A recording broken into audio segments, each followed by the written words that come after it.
You ask Tiger to solve. This deals with linear equations with one unknown. The final result is m equals 9/7. Let's solve it step by step. Group all constants on the right side of the equation. Subtract 3/7 from both sides. Group like terms.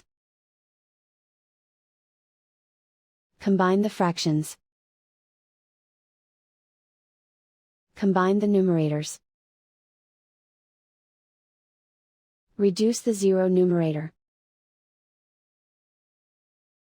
Simplify the arithmetic.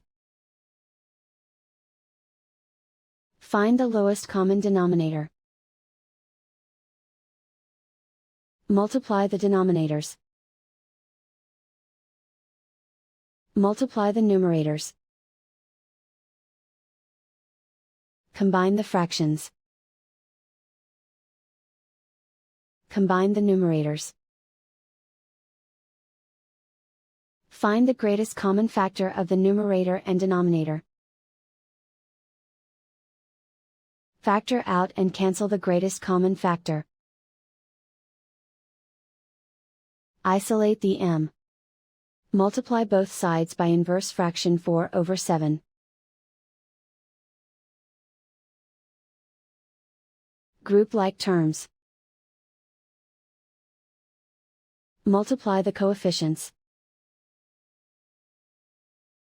Simplify the fraction. Multiply the fractions. Simplify the arithmetic. And so the final result is m equals 9/7.